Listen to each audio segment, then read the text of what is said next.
Hey, we're going to dive into the scripture this morning, dive into the Word of God, and we have been in a message series that we're going to be concluding this morning, and the title is this: How can I help the togetherness of our worship?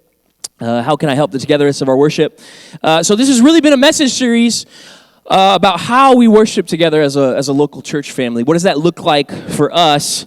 And it's really in light of, more than anything else that God wants for us, is us, ourselves, to be in communion with Him as a loving Father, as a gracious Savior. And so this is really a message series that's been about worship, and then how do we express that as a local church family. And we kind of set the tone for this message series and defined worship out of Romans chapter 12, which just talks about worship being the totality of who we are in dynamic and ongoing sacrifice for the sake of others, much like Jesus, as He sacrificed Himself for us. So I want to hit us with a series big idea. We always have one for our message series, so it'll be up on the screen for us. And this is really what this has been all about. It says the way we will offer ourselves fully as growing members of Media City Church is through worship with our time, our talent, and our treasure. And so what does this look like? What does this practically look like? So in week one, we kind of framed out the paradigm for time, talent, and treasure through this parable that Jesus tells about the Samaritan man that helps out a man that's left for dead on the side of the road.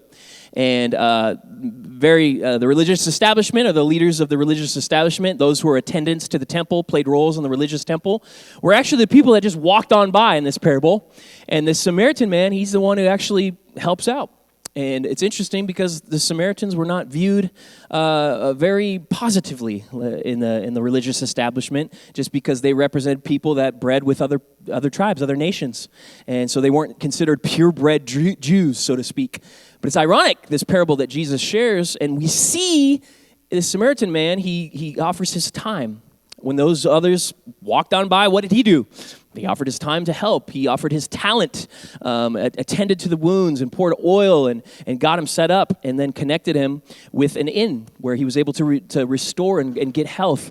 And that represents this treasure this Samaritan man offered by keeping the tab open and offering all that he had, even monetarily, to provide. And so it's interesting as we look at that parable in this framework that Jesus gives. It gives us an opportunity to go, this is what worship looks like. This Samaritan man represents and who he was of offering himself fully in this situation. And so this week we're going to conclude by doubling down on what it means for us to worship with our treasure, specifically as a local church. So I titled the message this morning, Treasure, Funding Kingdom Work Together. Funding kingdom work together. And I'll just say this, oftentimes money can be a taboo topic in the domain of spirituality, but not so for Jesus, not at all. In fact, it's interesting to look at that parable that we began this and created this framework, time, talent, treasure. It's interesting to look at the treasure piece to see that Jesus tells this parable where it was actually money. There was specific monetary provision that this man in his worship of God provided for a man who was down and out, left for dead. The Samaritan used practical money generously as an extension of worship. And done says, go and do likewise. It's a message for us. Will we worship in such a way as that? And followers of Jesus really have known to be generous throughout the history of the church, and specifically generous towards the mission of the local church. And it's crazy because we're a church that we're standing on the shoulders of about 98 years and counting of history of generosity. As a church family, we exist. We are able to steward even the resources and the assets and all the things that we are blessed with because of the generosity that we're standing on the shoulders of and the continual generosity that our church expresses. And so I'm going to begin a little bit differently today. We're going to get in some data that I think is just fascinating, some things that I've been reading recently and with our team. We're going to get in some generational data on how it relates to church giving that I really find fascinating. And so we're going to start off because we're going to start off with generations and where we define generations, because the data we're going to be looking at comes from a research firm called Barna. Many of you are probably familiar with that. It's a very popular church research firm. And so we're just going to go according to how they define generations, because everybody defines it differently. And not every generation is going to be represented here. But the main five, so we'll throw that up on the screen in terms of generations. So Gen Z, meaning if you were born between 1999 and 2015, do we got any Gen Z representation in the room right now? Come on. No, they're probably downstairs for youth, so maybe. Kind of, oh, I hear you. You guys are quiet. A little concerned. No, here we go. Yeah, there we go. Hey, millennials born between 1984 and 1999. Hey, let's go. You know what I mean? Here we go. I'm a millennial, so there's a lot of pride. I'm just going to say that. So heads up, there's going to be a lot of millennial pride in this message this morning. Gen X, born between 1965 and 1983. Hey, there we go. Loud and proud, Gen X. You know what I'm saying? Between the boomers and the millennials. I feel you. Okay, here we go. Boomers, born between 1946 and 1964. Anybody? Any boomers? Wow. Oh my gosh, and it keeps going. And then we got the elders, born between 1946. Holla? Come on. Oh, hey. You know what I mean? Hey, all I know is it's a good thing when we got representation. You know what I'm saying? Like, we got the diversity of the people represented. But here's the thing. I think it's interesting, just to kind of sober ourselves up, and being a millennial, if you still view millennials as young adults, or you are a millennial who pretends you're still a young adult, just remember the oldest millennial turns 43 this year. 43, yeah, I know, the sigh, right? And I say that to define it because Barna did some interesting, just like church trend data recently based on generations. And so we're going to throw that chart up on the screen. And what this chart really shows is it's a little bit of a commentary from 2019 to 2022 of what people describe COVID as being like this great disruption, but also this great accelerator.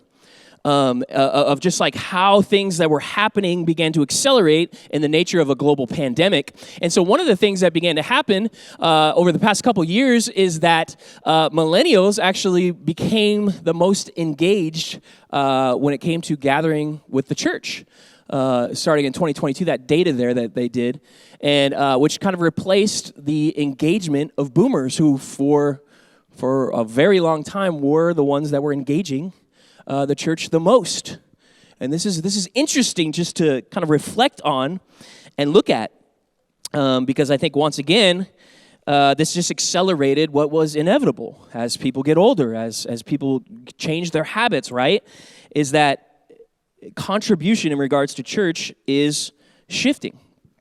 And inevitably, this is going to impact the way that we think about giving and the way that the church is practically supported and the mission of the church in the world. And it's interesting because boomers as well kind of lived in this sweet spot of the American economy following World War II. And so boomers have actually been known to be the wealthiest generation in American history. And a byproduct of that was, with that wealth, boomers contributed a lot of their wealth to the mission of the church. And were very generous in terms of church giving. But so now it's kind of like, well, now what, right? The tide's kind of turning, things are changing. The economy looks a lot different than after World War II. So what do we have to expect in this kind of contribution shift in church altogether, but specifically when it comes to giving? And so we're gonna look at some more recent giving trends from Barna.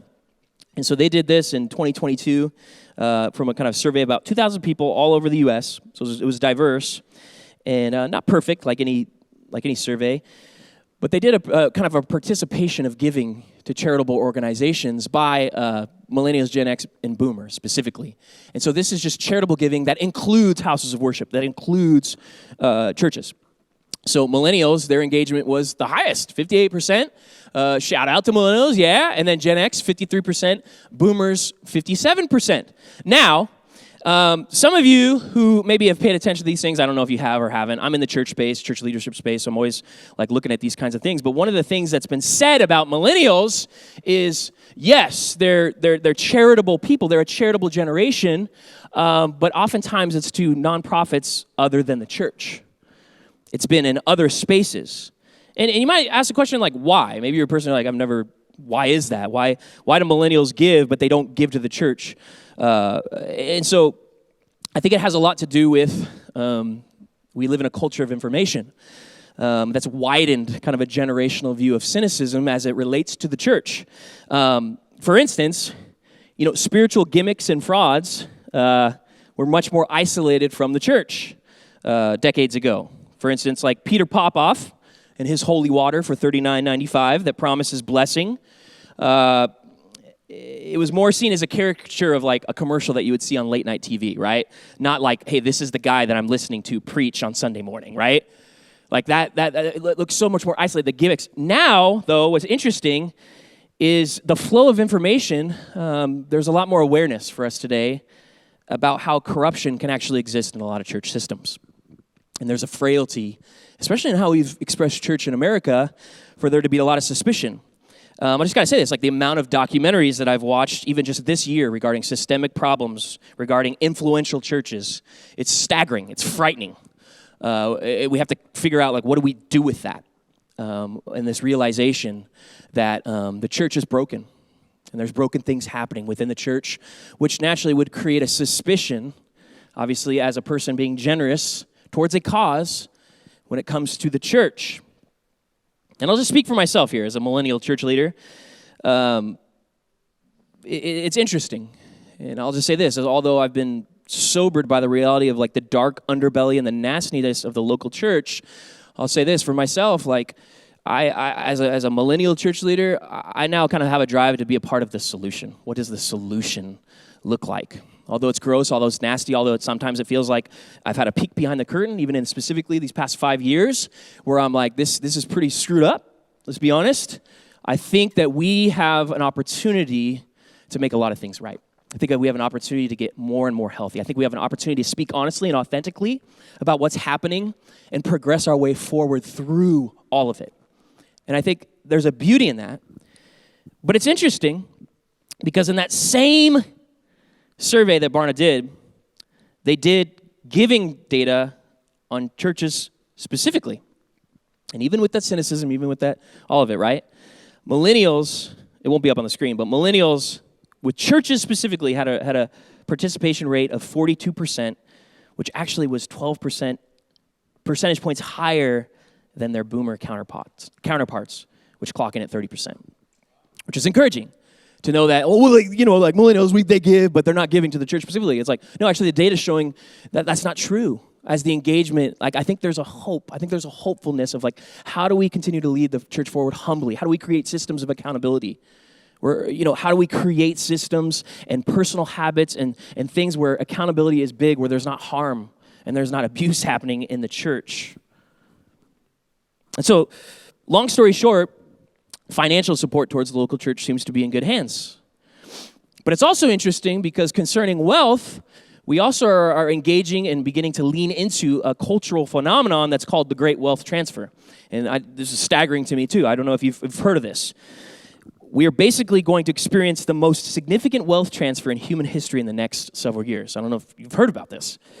So according to analysis by Financial Market Intelligence from Cerillion Associates, the parents of the boomer and the boomers will pass down $84.4 trillion in assets through 2045, this is the key thing, with $72.6 trillion directly going to heirs.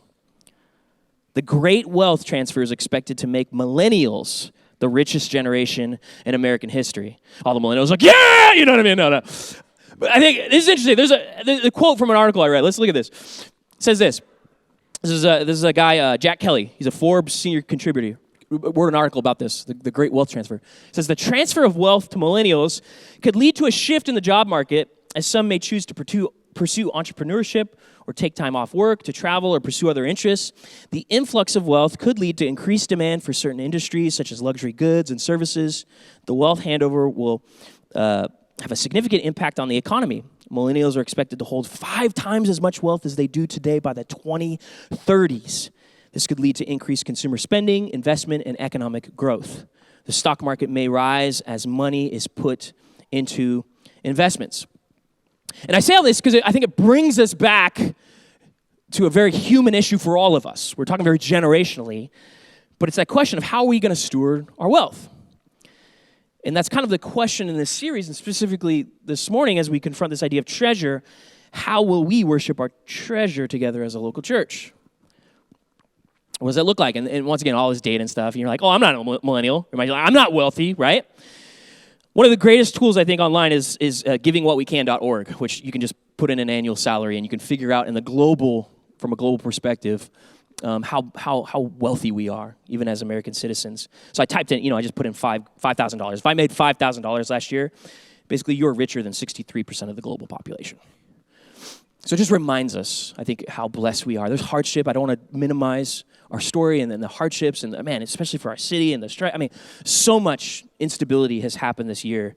But I think it's just a good reminder as followers of Jesus, as followers as a generous Lord who gave all of himself, we've got to confront the idea too, especially with this great wealth transfer and how that may or may not impact us. We've got to go, how will we steward our wealth?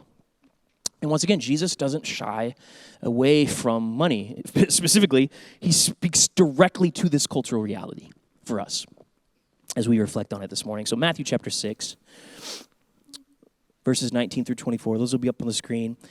This is what Jesus says. He says, "Do not store up for yourselves treasures on earth where moths and vermin destroy and where thieves break in and steal. But store up for yourselves treasures in heaven, where moths and vermin do not destroy, and where thieves do not steal or break in and steal. For where your treasure is, there your heart will be also. The eye is the lamp of the body. If your eyes are healthy, your whole body will be full of light. But if your eyes are unhealthy, your whole body will be full of darkness.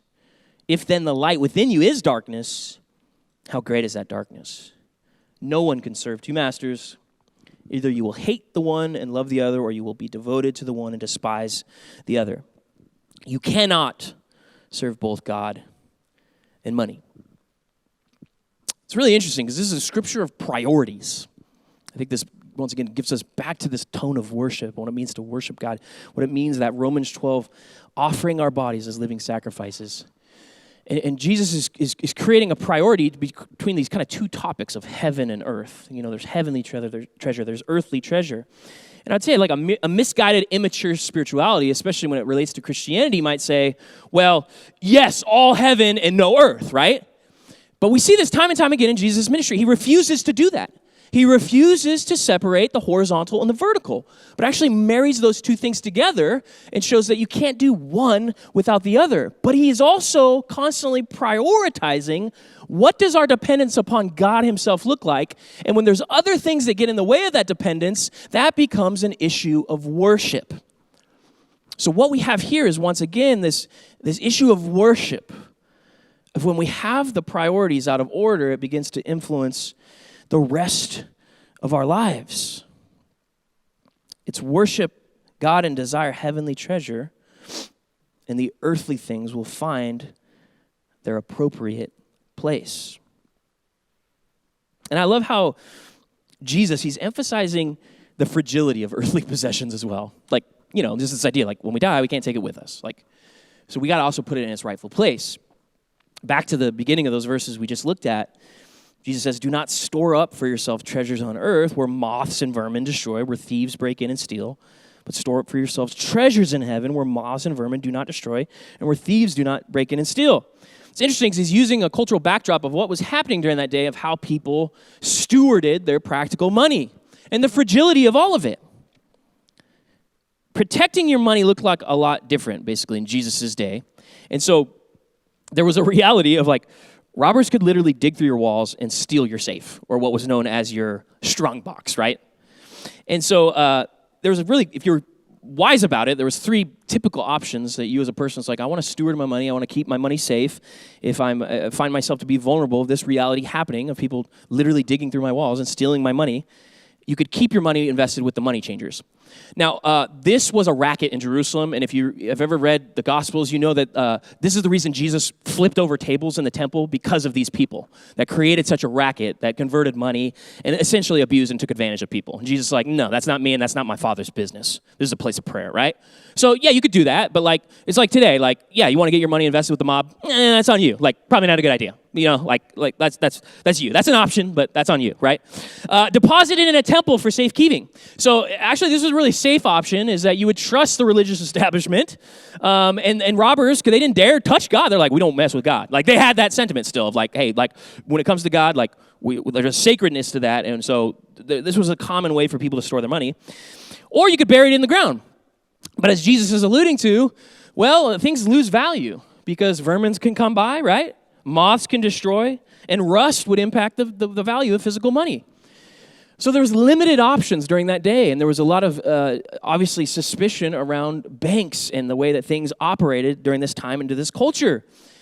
But this is why Jesus is using that cultural backdrop to make the point, right? In Matthew 6:21, for where your treasure is, there your heart will be also. Would we not let our hearts be in fragile places where we're able to be taken advantage of, where we're able to be harmed or injured? But would our hearts lie in a place that's safe with the safety of our Heavenly Father, whose agenda is not abuse, but his agenda is a fully alive life, this side of heaven and for a life to come. Both merge together in the reality of a good news of the kingdom of God and what Jesus constantly preached and taught. So, would we then let our earthly treasure follow in that model of safety and priority by funding kingdom work together here on earth? Would we do that? So, up on the screen, really quickly, just answering that question for us, how do we worship together as Media City Church with our treasure? Well, this is the way that we do it, by helping fund Jesus' mission and vision through our unique and local expression. I love that each and every church, we have the great commission that we're all submitted to, the mission of Jesus, but each church, I believe, has the great permission, knowing, like, how are we going to do that? What does that look like for us? So we do it very uniquely, like other churches do it very uniquely ourselves, and we do it in the way that we feel like God is compelling and leading us into doing it. And so one of the ways that we worship is we help fund the reality of that, like our counterparts and those who have gone before us have done faithfully for 98 years. That's a part of our worship. That's a part of the follow-through of what it means for us to elevate the mission of God and heavenly treasure and allowing the rest of it to follow. So just emphasizing the impact of MCC, I'm just going to breeze through this really quickly. Just encourage you to come next week. It's Super Bowl Sunday. So we have our annual Team Sunday where we're going to get into the numbers. We're going to provide you with an annual report just to look at the big categories and the numbers, the ways that we're spending money, and just highlight what does that look like? What do those systems of accountability and fruitfulness look like for us over the past year? How are we moving forward? But just really like emphasizing kind of the impact of Media City Church. Like, what does this look like for us? Well, it looks like funding ministry and mission, like funding these moments of connection that we get with one another, and then how do we impact the community, the surrounding community, with our neighbors? Benevolence and partnership. You know, just recently we, as a church, provided everything that was needed for a memorial in a situation where that wasn't accessible or readily available because of just the nature of the circumstances. And I love that that's a way that we can help support. We just also this past year helped Armenian ministry that started over 8 years ago that became legal as of last year. We helped them autonomously move into a church building of their very own. And so there's a deep partnership and an idea of multiplication. How do we multiply ministry and invest in that? I'm proud to say that those are things that we do through benevolence and partnership. We invest in leadership development. We want to provide tools for us that equip us, but also encourage us to continue to lead and lead in the midst of what Jesus is calling each and every one of us to do. And I believe he wants all of us to grow as people of influence and leadership. The stewarding of resources. We have a church building that is a multi-million-dollar property, as you can imagine, in the Los Angeles region. And this building, it's old, too. It's got ongoing maintenance issues. We got constant projects. We got visionary projects, the things that we would like to do. We got other things that's like, man, we need to do this, but can we afford it? I mean, these are reality things of what we're stewarding with the resources. And then lastly, but also importantly, we provide jobs that invest in the ongoing multiplication of the church, support roles that help with the mission. That literally they exist to help support and equip the saints for the work of the ministry. And so my prayer for us is by becoming generous towards the local church through worship, we would grow to simply be more and more generous people. And I say that because there's a little bit of my story. The church taught me how to be generous. I wasn't naturally generous, and I began to engage in church environments and began to live my life with other people that were extremely generous, and the church helped teach me what it was like to build the habit of generosity as I gave and I sacrificed, and the paychecks that were coming in at Blockbuster Video. Come on, somebody. It used to exist. These were things. You know what I mean? I heard there's a good one in like downtown Burbank that's like a retro like video store. Anyway, I mean those paychecks and what it looked like for me to take some of that amount and give it to the church and its mission and building that habit into my life. That's my story, and I think that's a good way. That's a part of the responsibility of the church of what does it mean for us to give and to build that habit to become generous people.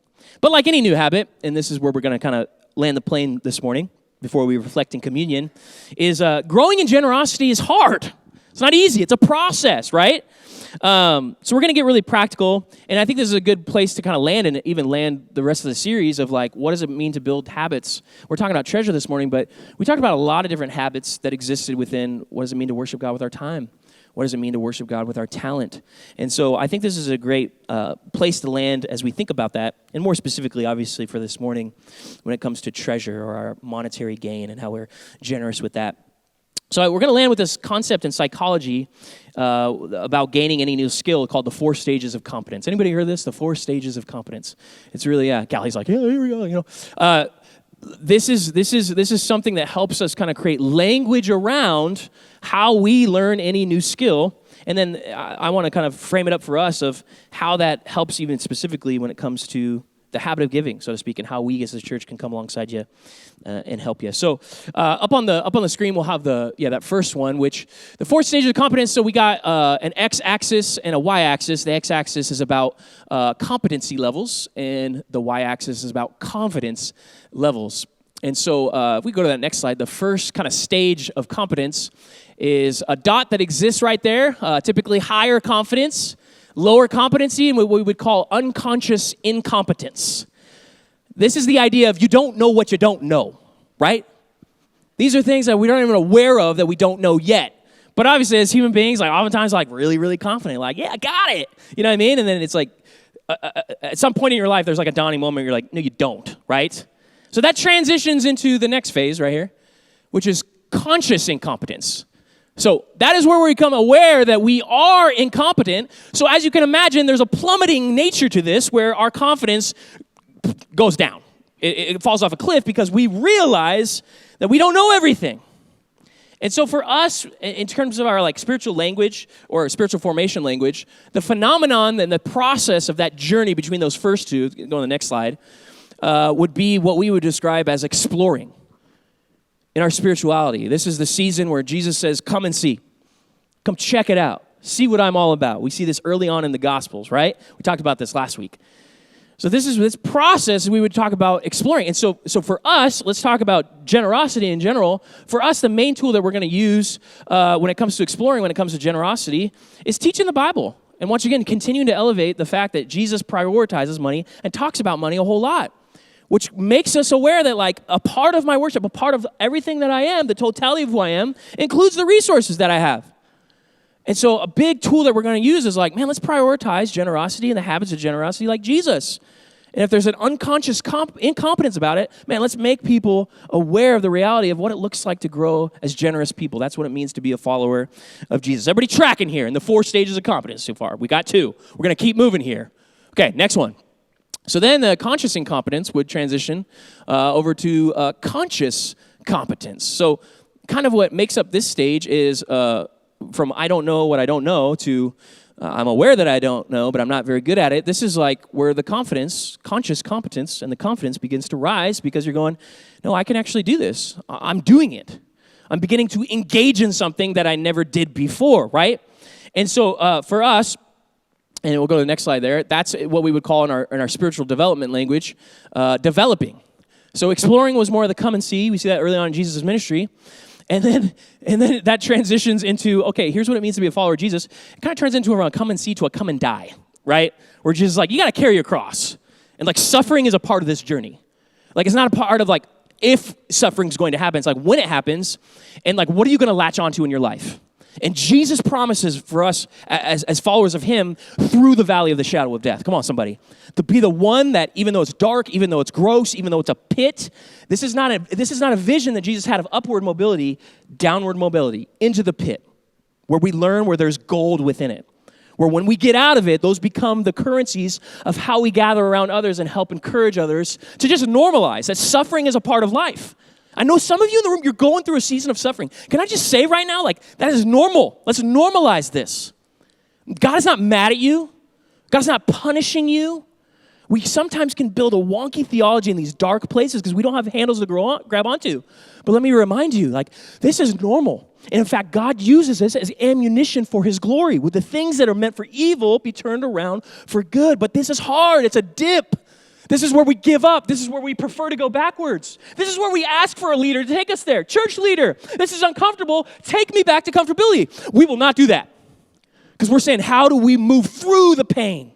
How do we move through the process? How do we latch on to Jesus, become dependent upon him, knowing that this isn't a season that lasts forever, but come on, where there is death, the gospel reminds us there is resurrection. It's coming. It's coming.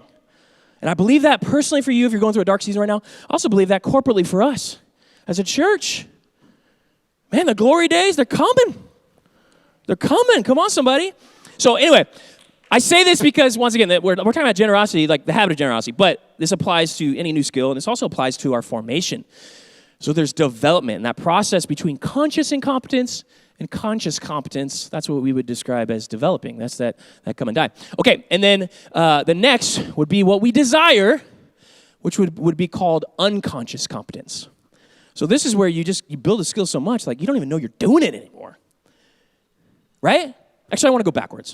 Can we go backwards? I skipped over the tool. Okay. Yeah, we're going fast. Here we go. It's good, though. Develop. Okay, our main tool to help you develop the habit of generosity, specifically when it comes to giving towards the church and the mission of the church, is something we have called the 3-month generosity challenge. So this is something, it's like, man, I haven't built the habit of giving. So basically, this is kind of like a 3-month bank. It's interesting seeing how people manage their money back in the day. It's like one of those ways was like, well, we'll keep it safe with the temple. It's kind of that model a little bit of like, for 3 months, try it. And if for any reason you need the money back, as you're trying it, you're stepping out in faith. As it's coming out of the bank account practically, right? We'll give it back to you, 100% money back guarantee. It's just a contract to go like, I'm going to build this, we're going to trust God, and we're going to see what happens. And we're going to partner together. So if you're a person who's building that, like numerous people when we began this have done this, have leaned into this, and have built the habit of generosity deeper into their lives. And so I just encourage you, this is a tool that we have to say, man, what does it look like? Because I believe, once again, in our generosity towards the church, it's going to help us build the habit of just being more generous people altogether. So this is available not only in our resource window, in our lobby.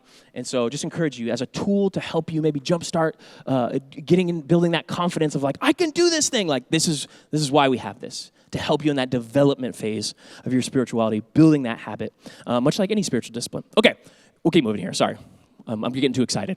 And then lastly is what we would call unconscious competence.